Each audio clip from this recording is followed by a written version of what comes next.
Malý, ja to jebem. Do piči. Ja sa na to jebem normálne, toto. Ale zuby šické, nie? Či? Dobre. Vypul som guličku. Toto už nie je sranda, chalani.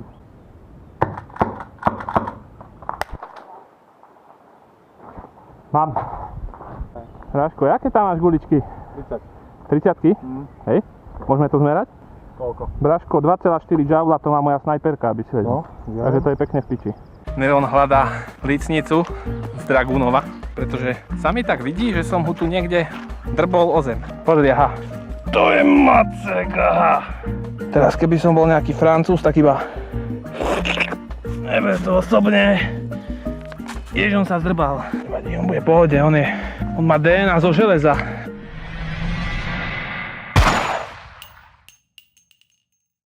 Takže vás zdravím u ďalšieho videa. Dneska to bude také špeciálne, nie úplne akčné si myslím. Dneska to bude skôr také spomienkové pre mňa.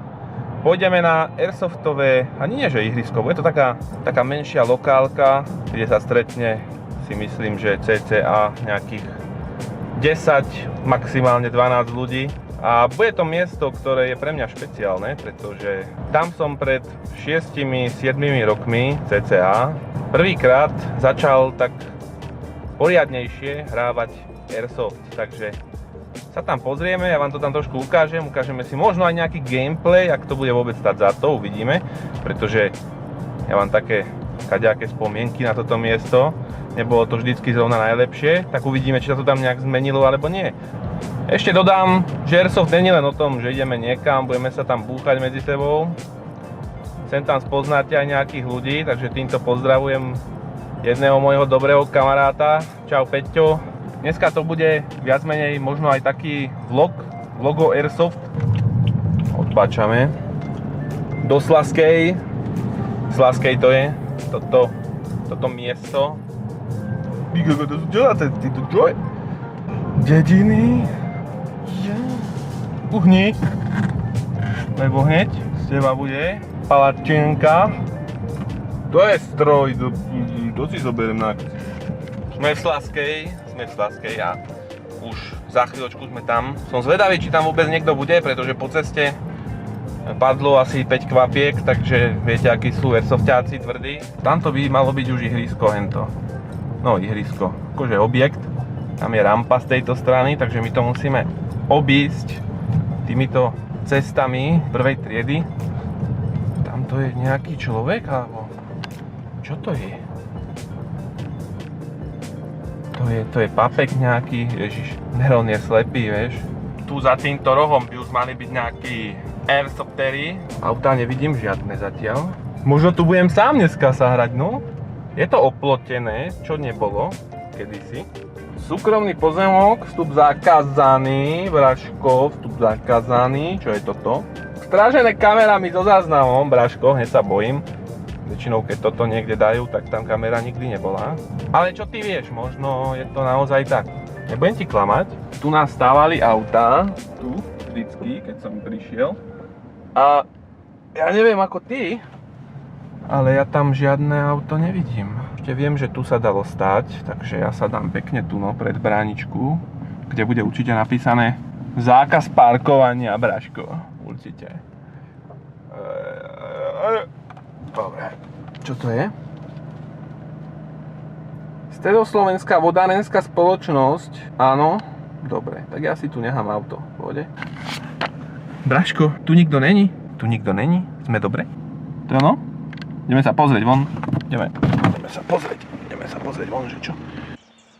Sú tu bebečka. To znamená, že sme na dobrom mieste. Že proste tu sa dejú veci. Tamto je otvorená závora. Fúha, neviem, či chlapci chodia dnu v tomto storočí, alebo nie. Poďme sa pozrieť, poďme sa prejsť a uvidíme, že čo sa bude diať. Počujem nejaký motor. Možno sú to nejakí oni, spoluhráči. Tu sme už nagírovaní v prvom kole. Nedohľadovali sme sa na ničom, ale zrejme sa hral deathmatch, pokiaľ som tomu správne pochopil, a hrali sme až 5 hráči sme sa stretli. Ja som bol tu s týpkom, takže sme boli dvaja so Zdenkom, pozdravujem. Boli sme dvaja proti 3 Takže sme sa rozhodli, že prvé kolo budeme sa snažiť nejak brániť, nejak udržať ten les. Ako ste počuli, netrvalo dlho a teammate mi trošku zhasol. Asi som ho slabo bránil, alebo čo, ja neviem. Ale nikoho som nevidel, sakra. Musel ho asi snajper odstreliť, alebo čo. Takže som hneď zaľahol a čakal som, že čo sa bude diať, pretože som ostal sám ako prst. Ako kôl v plote proste a chlapci boli až traja na mňa, takže veľa možností som nemal. A tuto na mňa prišlo proste, už mi bolo tak zle, niečo mi dýchalo na chrbát, tak som sa musel už otočiť, lebo už naozaj už mi bolo zle. Ako správny epický milsimer som hneď tasil svoj revolvér a búchal som, čo to dalo, búchal som. Došli mi všetky peniaze v zásobníku, takže som robil extra super fast epic milsim tactical reload. Jeden dole, ostávajú nám ešte dvaja, ale teraz som bol úplne dezorientovaný, kamoško. Úplne som dostal discombobulate. First, discombobulate. In summary, discombobulate.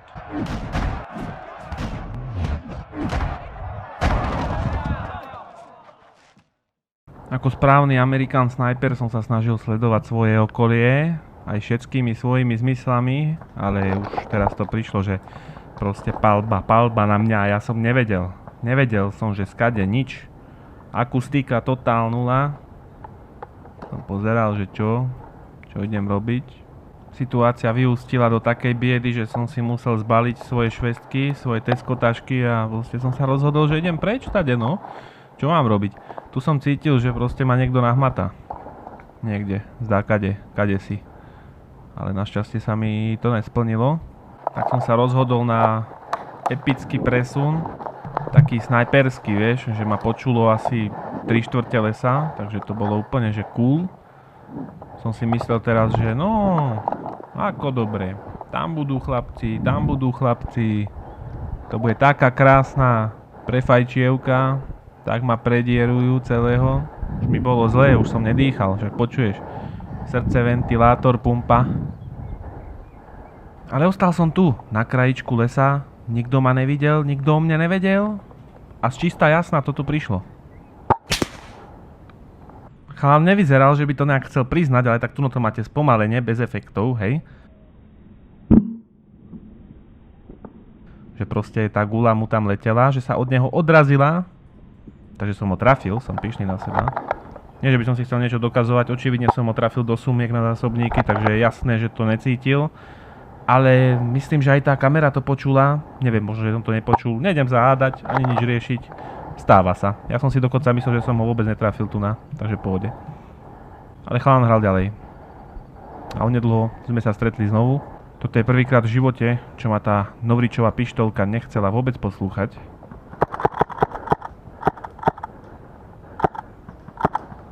Nejak nám tam netesnilo, nejak nám tam unikal plyn. Ale tak nevadí, vyťahol som veľký kaliber, že ja som ho proste nevedel trafiť, on sa celkom dobre kryl, nejak brutálne som ho nevidel. Samozrejme zase tam bolo obrastené všetko, pretože Neronko proste konáre ma milujú, normálne nejakú nášivku si musím spraviť proste, že twig lover alebo niečo také. A tuto vyzeralo, že proste chalán sa rozhodol, že sa vysere na to, no. A niekde sa mi schoval, takže tu som skončil. No a musel som sa jedine vrátiť naspäť, pretože nejak sa mi nechcelo ísť do toho priestoru tam, keďže som nevedel, kde sú. No a tu nastal ten osudový moment, tá osudová chyba. Ja debil. Som si išiel vyťahovať pištol, vieš. Lenže akurát keď som ho vyťahoval, tak už bolo proste neskoro. Moje šťastie, úplne moje šťastie. Dobre. Pohoda. Popravde on ma akože netrafil, nestrelal po mne, povedal mi, že mám na 10 metrov, čo bolo také zvláštne pre mňa, pretože takéto veci sa normálne na akciách nerobia. Ale povedal som si, že nebudem hajzel, nebudem po ňom strieľať teda, povedal prvý, že mám, tak proste som to prijal, že dobre mám. Tu máme druhé kolo, kde sme si vymenili teda strany a rozhodli sme sa s kolegom, že teda pôjdeme tu po tejto cestičke, to bude úplne že safe. A neviem, no išiel som teda za ním, snažil som sa nejak sledovať tú ľavú stranu, lebo sme vedeli, že nepriatelia sú niekde tam, na tom kopci. Takže si tak chodím, vieš, pozerám, obzriem sa a zrazu iba, že, vieš. Už som vedel zase, história sa opakovala, už som sa pripravoval na také fajné análne bukake. Nevedel som zase, že čo idem akože robiť. Som na ceste. Tu som rozmýšľal, že pôjdem do tejto nory tu na dole. A čo vyhrám, vieš? Lebo aj tak sa potom stade nepohnem, takže sa tam iba zaseknem. No a naproti tej ceste, na druhej strane, boli budovy, no. Tak som si povedal, že skúsime tam ísť. No a tu som zakorenil, totálne som tam zakorenil, asi ja neviem, či som tam stál pol hodinu, či som tam stál 45 minút, ale proste, vieš, zrazu prešla istá doba, ticha, a zrazu som počul potkanicu pýtať. Predo mnou, naľavo, všade okolo, proste. No a tu bol aj taký pokus, že niečo strelíme, vieš, lenže hádaj, čo sa stalo. Vraj som ho netrafil. Ono to vyzerá, že trafil som presne tú jednu jedinú halúsku, ktorá pred ním bola. Takže to je presne to šťastie, ktoré Neronko má väčšinou. A preto to neznášam chtelnicu, pretože tie halúze sa mi stavajú do cesty. Normálne. Jak brankári proste napikovaní vo FIFA, vieš, keď chytajú lopty. Tu neviem, či som mal tunnel vision, alebo nejaký šedý zákal proste, ale pozeraj sa.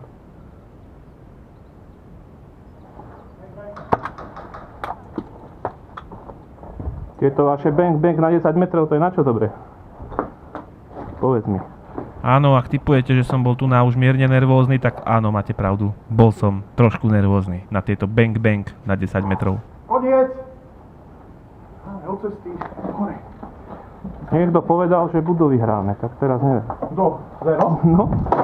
Neviem. Či si nezahráme asi budovy, neviem, ale vy ste asi už boli hore, no, takže. Hore, Vlčiku, koniec. Dívaj, ja. Jeden, druhý. Ale neskôr vo videu sa dozviete, prečo robia bang na 10 metrov.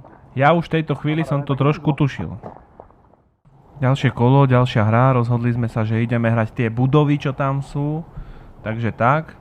No a v tomto kole sa stala taká vec, ktorá je dosť nepríjemná, na Airsofte sa stáva, môže sa stať hocikedy, každému. A poviem vám na to samozrejme svoj názor, čo si o tom myslím ja, osobne.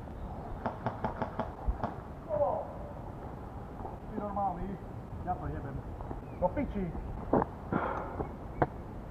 Ja sa na to jebem normálne, toto. Ale zuby šické, nie? Či? Vypul som guličku. Bazén vie si normálne, do piči. Toto už nie je sranda, chalani. Do piči, rovno do tváre mi jebeš. Ja som ti počítával na teho, proste ja už, vieš. Dobre dožujem. Koha tam, keď okuliare si mi šajkol. Môj osobný názor na túto problematiku, stáva sa to často, že niekto niekoho trafí do tváre, do vajec a neviem kde všade proste. Môj názor teraz, hej, ak si nesúhlasíte, v poriadku, môžete mi napísať do komentárov, čo si o tom myslíte. Ale môj názor je taký, že každý jeden hráč si je sám za seba zodpovedný za to, čo si na seba nahádže, keď ide na akciu. Každému je jasné, keď idete hrať Airsoft, že jednoducho po vás niekto bude strieľať, takže sa na to treba náležite aj pripraviť. Ja napríklad sa bojím o to, že ma niekto trafí do tváre, bojím sa o svoj krk, bojím sa o uši, bojím sa o celú tvár, takže vlastne chodím tak, že jednoducho som si spravil taký gear, aby som jednoducho mal všetko chránené a nemám žiadny problém nikdy. Potom sú tu ľudia, ktorí si povedia, však povinné sú iba okuliare, nie? Tak ja pôjdem v tielku a v kraťasoch, vieš, bude to zábava. A s holou plešinou. A potom budú vrieskať, vieš, keď ich tam niekto dostrieľa fajne. Na druhú stranu som si vedomý aj toho, že tu je aj tá druhá strana mince, že existujú v Airsofte ľudia, ktorí si trošku nie sú vedomí toho, že napríklad so streľovačkou nemôžeš v budove na niekoho strieľať, keď ti vyrezie spoza rohu. Dementi sú každopádne na obidvoch stranách a treba sa tak vystrojiť na akciu, aby vás nikto nezranil, pretože ak tam pôjdete v tielku a v sandáloch, tak bohužiaľ môžete si za to sami. Na druhú stranu, ak ste debilní a používate neprimerané zbranie v neprimeraných priestoroch, tak bohužiaľ potom sa môže stať, že si to tam s vami niekto vyrieši raz. Ešte by som chcel tak rýchlo opomenúť, že máme aj facebookovú stránku, kde sa môžete pozrieť na to, kde budeme hrať, pridávame tam fotky z akcií a takéto všelijaké veci, môžete nám aj písať správy. Ja osobne na ne vždycky rád odpovedám a rád sa bavím s ľuďmi, takže úplne v pohode a túto stránku nájdete v popise každého jedného videa. Takisto ako aj zoznam replík, ktoré v konkrétnom videu používam a ak som na ne robil recenzie alebo nejaké konkrétne video, tak aj to je tam vždycky spomenuté. No tu prišiel taký zaujímavý bod v tomto dni celkovo. Týpek, ktorý nedávno trafil chlapa tam do pery, tak teraz trafil mňa do okuliarov.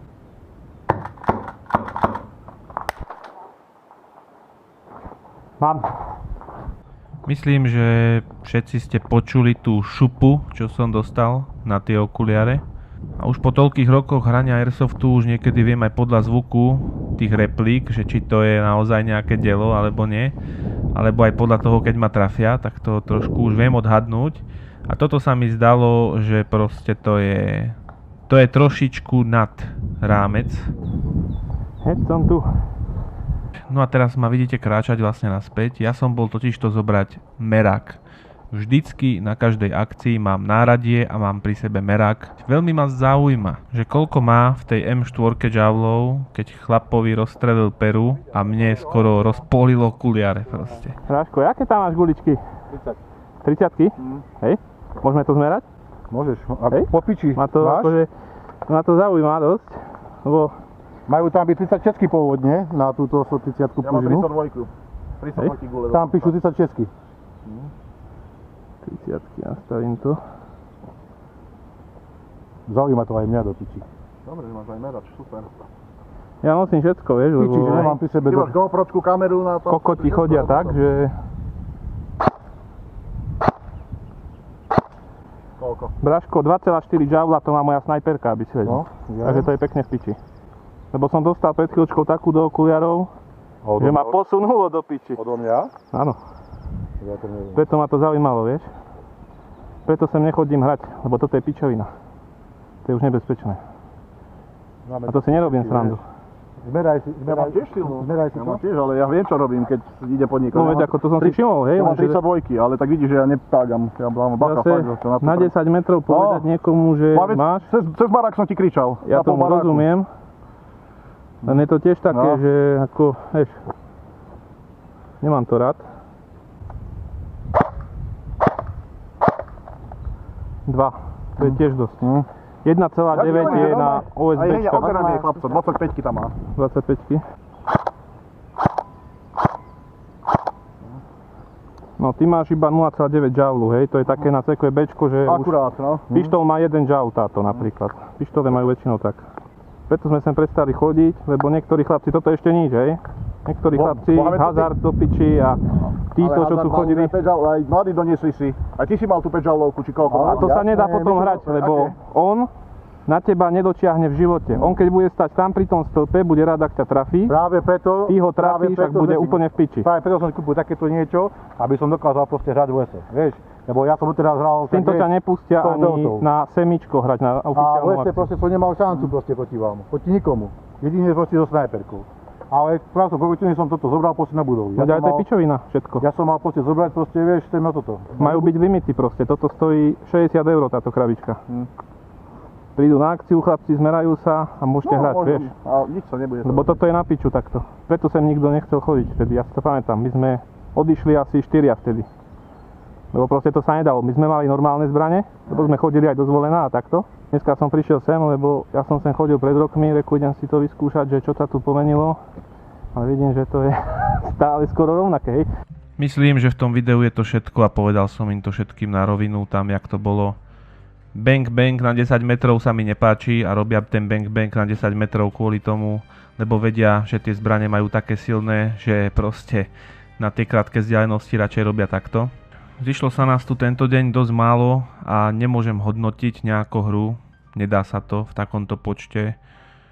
Takže poviem len toľko, že trošku sme si zahrali, nebolo to úplne nič moc, akože na, čo sa Airsoftu týka, ale čo sa týkalo toho kolektívu, tak potom sme už akože nehrali v tento deň, ale dosť sme sa ešte rozprávali sme sa o gíre, rozprávali sme sa o zbraniach, chalani boli fajn. Neboli to takí ľudia, ako som stretol v Prievidzi, egocentrickí, že si stoja na kábloch, že si nedajú nič povedať, že ich názor je najlepší a oni sú ten strop pyramídy.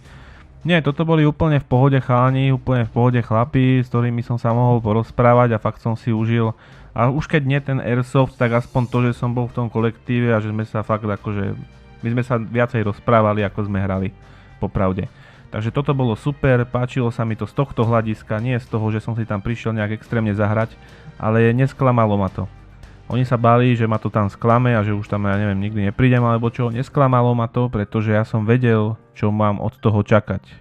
Vedel som, že je to lokálka, že je to malá hra, že nás tam bude málo. Vedel som, že tie limity tých zbraní tam sa nedodržiavajú absolútne. Na toto všetko som bol úplne pripravený a úplne som s tým rátal, takže absolútne ma to neprekvapovalo. Tie dôvody, pre ktoré sme tam prestali vtedy chodiť pred 6-7 rokmi a začali sme potom chodiť neskôr do Zvolena, pretože sme hľadali niečo iné, niečo kontrolovanejšie, niečo organizovanejšie, niečo, kde to má hlavu aj petu, niečo, kde naozaj sú tie limity, kde tá hra je trošku udržiavaná, kde sa to sleduje. Ja rešpektujem chlapa, že povedal, že proste on potrebuje silnú pušku, lebo on chce hrať v lese, hej. Ako ja rešpektujem jeho názor, lenže treba si uvedomiť, že tie limity, ktoré na tých ihriskách oficiálnych sú tam z nejakého dôvodu. Sú tam z dôvodu, aby si každý zahral.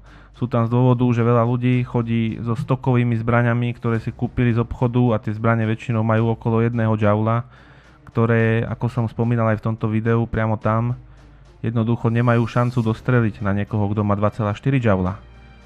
Nehovoriac o tom, že naozaj je to nebezpečné s takou silnou zbraňou strieľať, hlavne keď ste nejak bližšie. A všetko som povedal vlastne, čo som chcel. Takže tak. Nehovorím, že lokálky sú zlá vec. Rešpektujem každého, kto mi povie, že lokálky ho bavia viacej ako oficiálne akcie. Ja vás rozumiem, ja vás chápem. Neron hľadá lícnicu z Dragunova, pretože sa mi tak vidí, že som ho tu niekde drbol o zem. Takže dneska to dopadlo tak, jak to dopadlo. Úplne ma to neprekvapilo. Nehovorím, že lokálky sú zlá vec. Bolo to úplne podľa mojich očakávaní. Prišiel som až po miesto, kde sme vlastne zastavili. Bohužiaľ, po ceste sem som lícnicu nenašiel, no. Už sa mi nechce, už nevládzem do piči. Braško tu ma nejaký Slenderman zobere a budeme vybavení. Choďte si zahrať, hovorili. Bude to sranda, hovorili. Nebolo to až také špatné zase.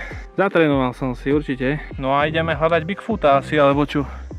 Neviem, ešte po ceste naspäť by som pozrel, či tú lícnicu nenájdem. A ak nie, bohužiaľ no. Tu som stroskotal ako žebrak pred Teskom. Úplne. Kedysi sa pamätám, že sa hrávalo v nej. Neviem ako to je teraz, lebo aj sme sa bavili, keď sme išli hore. Je vidno, že sa to tak trošku rozpadáva. To není zrovna asi najbezpečnejšie, čo môže byť. Ešte vám poukazujem takto trošku ihrisko, keď pôjdem. Ešte stále som nenašiel ani Bigfoota, ani lícnicu, takže tu vľavo je potôčik. Tam sú nejaké budovy vzadu. Je to strašne veľká plocha na to, že tu je, ja neviem, 10 ľudí, 12 ľudí, 15 ľudí, strašne veľká plocha. To sa ťažko hrá potom, lebo človek sa strašne nabehá, reakcie není toľko. Ale jak som hovoril, to ma vôbec neprekvapuje, akože ja som vedel, že do čoho sem idem. Stále pátram po tej lícnici z Dragunova. Nie, že by to bola nejaká strašná súčiastka, alebo čo. Je mi to jedno, akože ak ju nenájdem, tak ju nenájdem, aspoň sa ešte tu poprechádzam. Stále som to nenašiel, tú lícnicu.